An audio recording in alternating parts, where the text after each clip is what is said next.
What's up, everybody? It's Adam from the Film Find podcast at thefilmfind.com, here with day 7 of our 31 days of Halloween horror.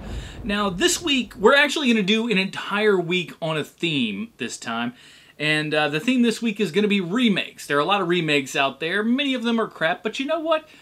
There's a lot of them that are actually good, too. And that's what we're going to start off with today, is the remake of Dawn of the Dead from 2004, written by James Gunn of Slither fame, as well as Super 8. Of course, he'll be directing the upcoming Guardians of the Galaxy.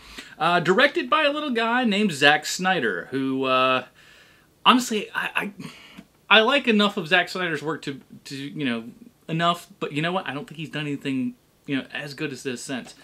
But, let's talk. I'm going to do a little bit. So you can't compare this Dawn of the Dead without comparing it against Romero's Dawn of the Dead. And I want to make it clear right away. I am a fan of Romero's original film, because what I'm about to say is going to be controversial. I like the original Dawn of the Dead, but you know what? When it comes down to it, if I'm going to watch one or the other, I'm going to watch the remake first. You know, I know it's an unpopular opinion, but I think for my money, it's a more entertaining film. I think the original the original Dawn of the Dead is it's a bloated film. It's very, very long. It could easily lose about 30 minutes, and I don't think it would really matter any bit at all.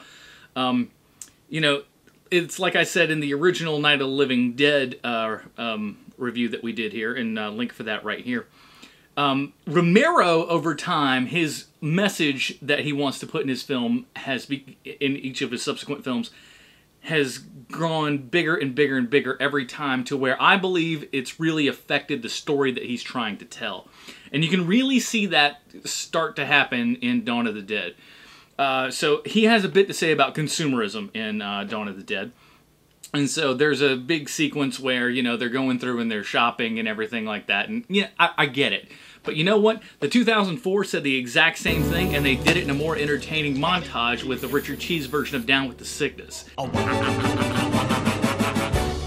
up, come on, get down with the sickness. You mother, get up, come on, get down with the sickness. You fucker, get up, come on, get down with the sickness. Open up your hate and let it go and me. Why can't you just fuck up and die? Get down with the sickness. Fuck you, I don't want this shit. I'm down with the sickness. You stupid, sadistic, abusive fucking organ. Down with the sickness. Here it comes. Get ready to die. Get ready to die.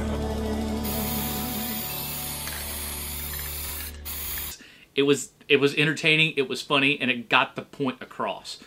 But it's essentially the same movie, except I think the characters here are far better. You have, you know, Sarah Polley is the backbone of this entire movie. It's shown from her perspective. We start off with her and her husband, him getting bit by a zombie, and then she walks outside to discover, hey, the world has changed while she's been asleep.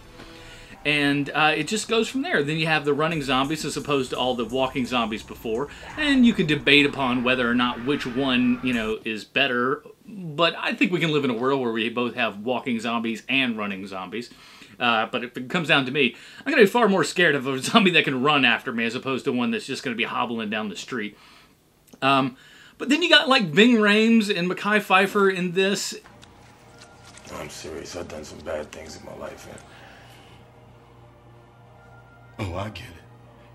You saw hell yesterday, now you scared of going to hell for all the bad things you've done. I tell you what, go in the stall, say 5 Hail Marys, wipe your ass, and you and God can call it even.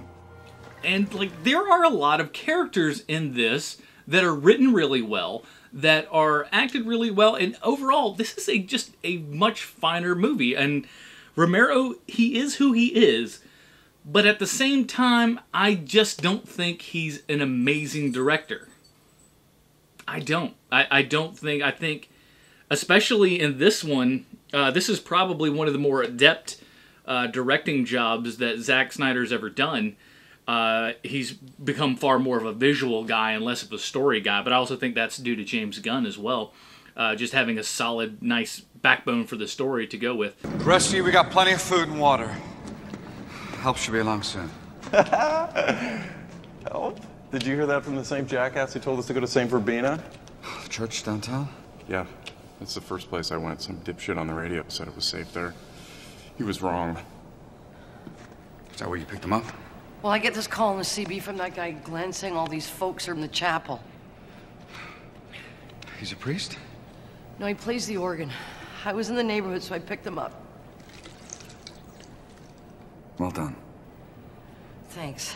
Hey, I'm sorry. Excuse me. When you two fellas are done blowing each other, maybe Davy Crockett can tell us the deal here. Well, we haven't heard much since the TVs went down last night.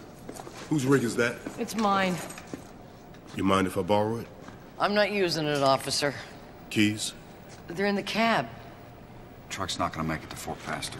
No, forget the truck. That place is fucked, man. Bloodbath City. How do you know? We just came from there. Is everyone there dead? Dead-ish. Is everyone there dead?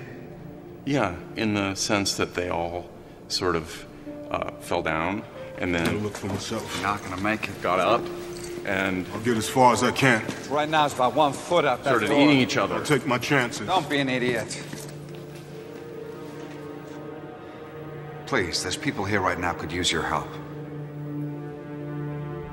Fuck y'all. They both have very similar things to say, but I believe today's movie says it a lot better than Romero's, and, you know, take that for what you will. That is today's movie, 2004's Dawn of the Dead, directed by Zack Snyder, written by James Gunn, starring Sarah Polly, Ving Rhames, and a whole slew of other people. If you like us, or please subscribe on to our YouTube channel here. Also go to thefilmfind.com. There you'll find the links to like us on Facebook, follow us on Twitter, all of that stuff. And please subscribe to the podcast. And that is it for today. We'll come back tomorrow with yet another decent remake. I'm Adam Porchers. We'll see you next time, guys.